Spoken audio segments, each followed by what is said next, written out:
Narito na naman tayo para sa isang napaka-sweet at nakakakilig na love story nila Kalingap Edu at Ate Viancy. Tulad mo ay aking makilala at kung ano ako'y Para sa pagpapatuloy ng ating love story ay grabe talagang lakas ng bagyo noong araw na yon. Kaya panigurado ay baha na naman sa bahay nila Ate Viancy. Ngunit kahit ganoon ay hindi niya pa rin nakakalimutan ang mga tao na gumagawa ng kanilang bahay na talagang nag-hard work kahit na malakas ang pag-ulan. Kaya binisita niya ang mga ito at nagdala pa ito ng mga pagkain para sa kanilang mga karpintero. At syempre, gusto niya rin naman makita ang kanyang ka-love team na si Kalingap Edu na noong araw na yon ay nandoon din para bisitahin ang bahay nila Ate Viancy.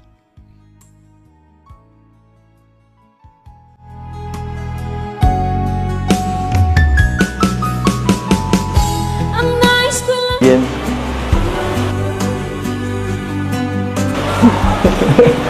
Busog ka.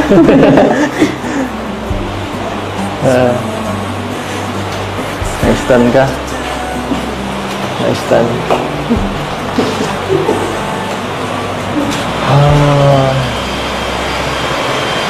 Ay. Pero baka nagtambo ka. Umuwi ako nun eh. Matampo sana po ako kung hindi ka nagpaalam. Siyempre. Nagpaalam ka baga naman po. Kaya okay lang. Tsaka lasing ka man.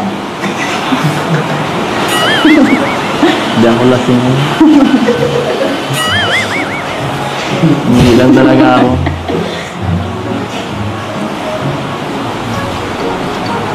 Siyempre. Makapagpanay sweet. Maumay ka agad, no? Pangit yung palaging sweet eh.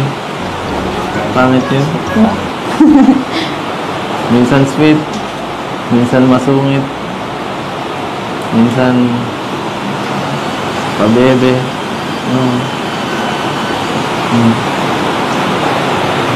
Minsan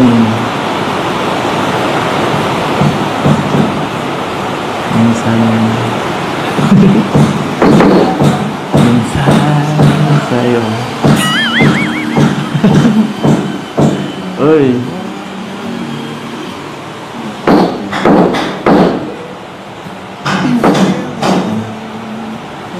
Ano? Thank you pala ulit. Doon. Saan? Kapaghatid ka gabi. Ha? Thank you. Para yun lang. Siyempre. Dapat.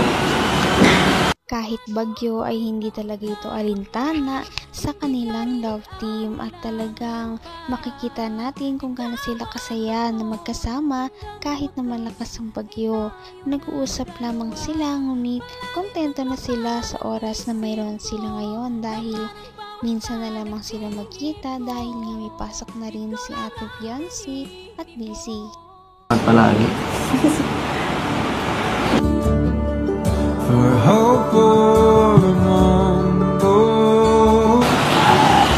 Saya naman ako eh. Masaya ako pag nahatid ka. Kulang pa nga eh. Gusto ko mga 2 hours eh. 2 hours biyahe. Balikan. Dapat ko pala din nagpabahay sa may ano. Sa taro. Para mas matagal. Mas matagal na samahan, di ba?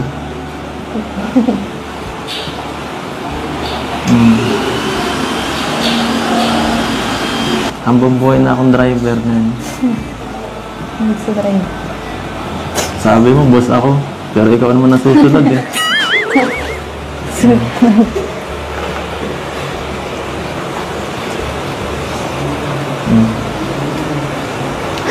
Anong masasabi mo?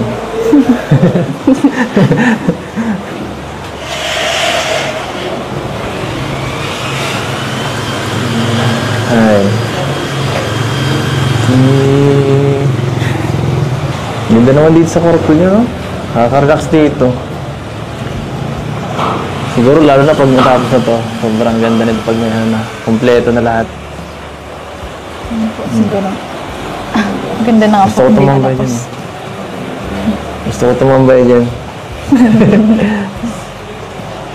Ang ganda. Huwag ka lang tatalon dyan. Mataas yan. Hindi mo na kumatalon. Mataas yan. Oh. Ay. Saan ka ba ka nakatingin dyan? Ay. Kaya-hiya ka. Bahala ka. Marami din ang excited sa paglipat nila Ate Biancy dahil kung makakalipat siya, ibig sabihin ay mas malapit na siya sa bahay nila Kalingap Edu. Kapag nangyari yon ay lagi na siyang mahahatid sundo at malagi na silang magkakasamang dalawa. Kaya excited na si Kalingap Edu na magawa ang bahay. Kita mahal. Uy!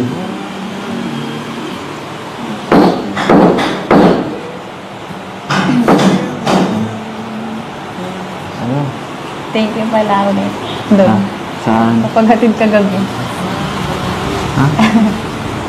Thank you. Para yun lang? Siyempre. Dapat base ano na yun, parang given na yun. Hindi ka na kailangan magpasalamat palagi.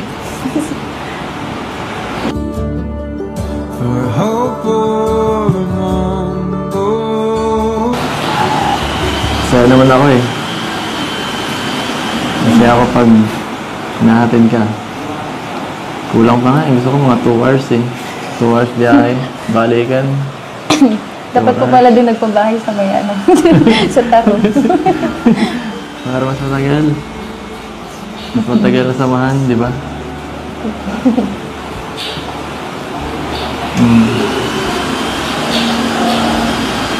Hambang buhay na akong driver ngayon. Sa drive. Sabi mo, boss ako. Pero ikaw naman nasusunod eh.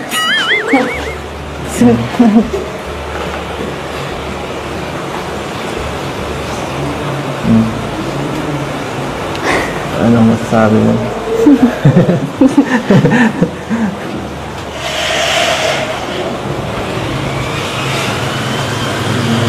Ay. Ganda naman dito sa kwarto niyo, no? Nakaka-relax dito. Siguro lalo na pag matapos na to, sobrang ganda nito pag may ano na, kompleto na lahat. Ano po, siguro. Ang ganda na nga Gusto po. ko Hindi tumambay natapos. dyan. Gusto ko tumambay dyan. Ganda. Huwag ka lang tatalon dyan, mataas yan. Sobrang layo na nga ng narating ng EDC Love Team. At kahit gano'n yun kalayo, hindi yun makakalimutan ni Ate Biancy. Kaya palagi talaga siya nagpapasalamat kay Kalingap Edu. Halos kada vlog nga ay lagi niyang pinapasalamatan nito sa mga nangyari at inidulot nito sa kanyang buhay. Kaya makikita natin kung gaano talaga kahalaga si Kalingap Edu sa buhay ni Ate Biancy. Abot kamay na kita. Thank you. Para yun lang. Siyempre. Dapat base ano na yun, parang given na yun. Hindi ka na kailangan magpasalamat palagi.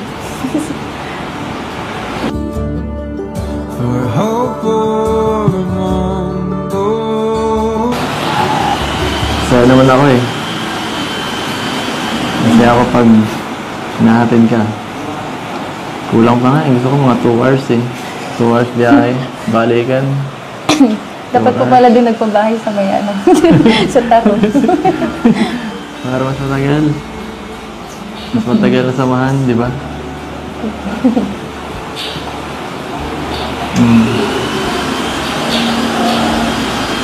Hambang buhay na akong driver ngayon. Sa drive. Sabi mo, boss ako. Pero ikaw naman nasusunod eh.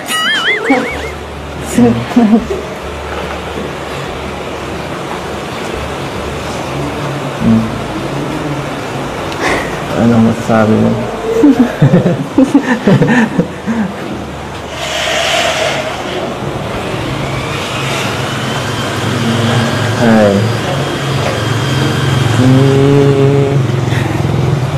Ganda naman dito sa kwarto niyo, no? Nakakarelax dito. Siguro lalo na pag natapos na to, sobrang ganda nito pag may na. Kompleto na lahat. Siguro. Ang ganda na nga Gusto ko tumambay dyan. Gusto ko tumambay dyan. Ang ganda. Huwag ka lang tatalon dyan, mataas yan. Hindi mo na kumatalon. Mataas yan. Ay.